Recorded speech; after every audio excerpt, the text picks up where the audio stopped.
Yow, yow, yow. Okay, let's see it.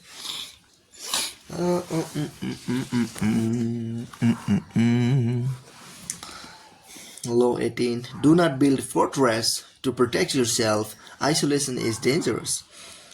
Judgment. The world is dangerous and enemies are everywhere. Everyone has to protect themselves. A fortress seems the safest, but isolation exposes you to more dangers than it protects you from. It cuts you off from valuable information. It makes you conspicuous and an easy target. Better to circulate among people, find allies, mingle. You are shielded from your enemies by the crowd. Transgression of the law. Qin Shi Huangdi, the first emperor of China, 221-210 BC, was the mightiest man of his day. His empire was vaster and more powerful than that of Alexander the Great. He had conquered all of the kingdoms surrounding his own kingdom of Qin and unified them into one massive realm called China. But in the last years of his life, few, if anyone, saw him. The emperor lived in the most magnificent palace built to that date. In the capital of Xianyang, the palace had 270 pavilions. All of these were connected by secret underground passageways, allowing the emperor to move through the palace without anyone seeing him. He slept in a different room every night, and anyone who inadvertently laid eyes on him was instantly beheaded. Only a handful of men knew his whereabouts, and if they revealed it to anyone, they too were put to death. The first emperor had grown too terrified of human contact that when he had to leave the palace, he traveled incognito, disguising himself carefully. On one such trip, though, the promises he suddenly died. His body was borne back to the capital in the emperor's carriage, with a cart packed with salted fish trailed behind it to cover up the smell of the rotting corpse. No one was to know of his death. He died alone, far from his wives, his family, his friends, and his courtiers, accompanied only by a minister and a handful of anunches. Interpretation.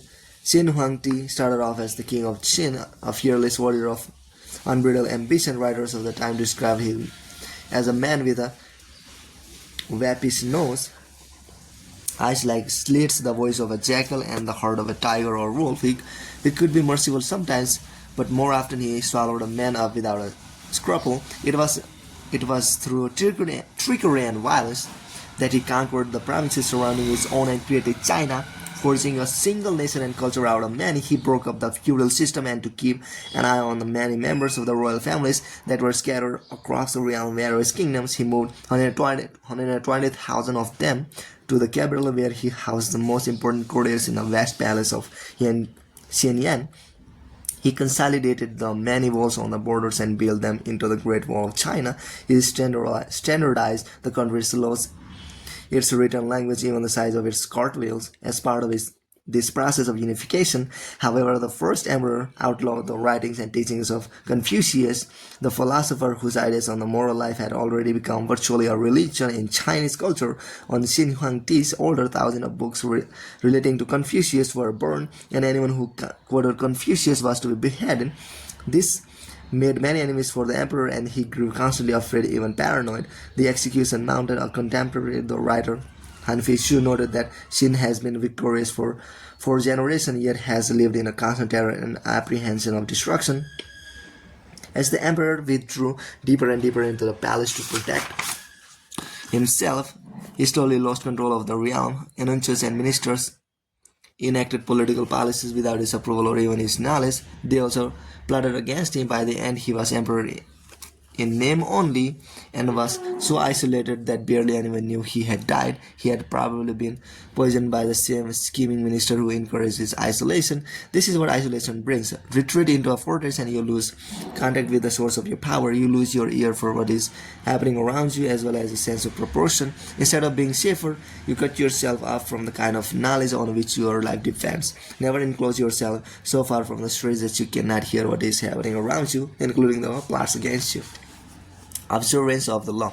Louis had the palace of Versailles built for him and his court in the 1600s, and it was like no other royal palace in the world. As in a beehive, everything revolved around the royal person. He lived surrounded by the nobility, who were allotted apartments nested around him. Their closeness to him depended on their rank. The king's bedroom occupied the literal center of the palace and was the focus of everyone's attention. Every morning, the king was greeted in his room by a ritual known as the laver. At 8 a.m., the king's first valet, who slept at the foot of the royal bed, would awaken His Majesty.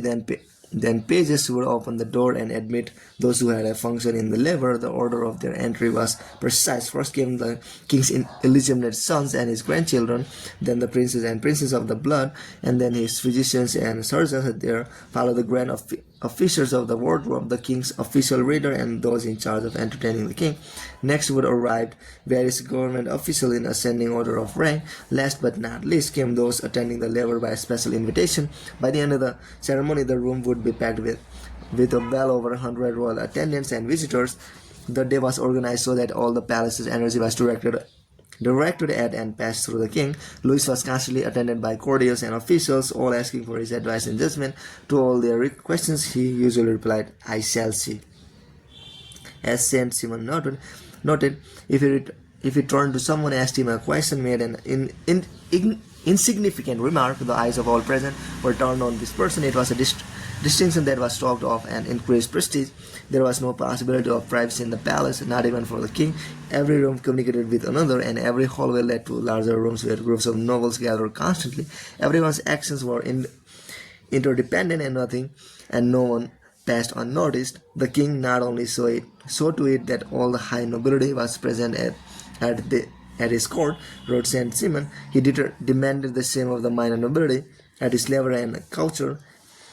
At his meals in the gardens of Versailles, he always looked about him, noticing everything. He was offended if the most distinguished nobles did not live permanently at court, and those who showed themselves never or hardly ever incurred his full displeasure. If one of these desired something, the king would say proudly, "I do not know him," and the judgment was irrevocable. Interpretation. Louis came to power at the end of the terrible civil war. The Fronde, a principal instigator of the war, had been the nobility, which deeply resented the growing power of the throne and yearned for the days of feudalism, when the lords ruled their own fiefdoms and the king had little authority over them. The nobles had lost the civil war, but they remained a ferocious, resentful lot. The construction of Versailles then was far from the descendant whim of luxury-loving king. It served a crucial function. The king could keep an eye and ear on everyone and everything around him. The once proud nobility was reduced to squabbling over the right to help the king put on his robes in the morning. There was no possibility here of privacy, no possibility of isolation. Louis very eagerly grasped the truth that for a king to isolate himself is gravely dangerous. In his absence, conspiracies will spring up like mushrooms after rain. Animosities will crystallize into factions, and rebellions will break out before he has the time to react. To combat this, sociability and openness must not only be encouraged, they must be formally organized and channeled. These conditions at Versailles lasted for Louis' entire reign, some 50 years of relative peace and tranquility. Through it all, not a pin dropped without Louis hearing it. Solitude is dangerous to reason without being favorable to virtue. Remember that the solitary mortal is certainly luxurious, probably superstitious, and possibly mad. Dr. Samuel Johnson, 1784. Keys to power. Machiavelli makes the argument that in a strictly military sense, a fortress is invariably a mistake. It becomes a symbol of power's isolation and is an easy target for its builders. Enemies designed to defend you. Fortress actually cut you off from help and cut into your flexibility. They may appear impregnable, but once you retire to one, everyone knows where you are, and a siege does not have to succeed to turn your fortress into a prison. With their small and confined spaces, fortresses are also extremely vulnerable to the plague and contagious disease. In a strategic sense, The isolation of a fortress provides no protection and actually creates more problem than it solves. Because humans are social creatures by nature, power depends on social interaction and circulation. To make yourself powerful, you must place yourself at the center of the things. As Louis did at Versailles, all activities should revolve around you, and you should be aware of everything happening on the street and of anyone who might be hatching plots against you. The danger for most people comes when they feel threatened. In such times, they tend to retreat and close ranks to find security in a kind of fortress. In doing so, however, they come to rely for information on a smaller and smaller circle and lose perspective on events around them. They lose maneuverability and becomes easy target, and their isolation makes them paranoid. As in warfare and most games of strategy, isolation often precedes defeat and death. Okay, that's it.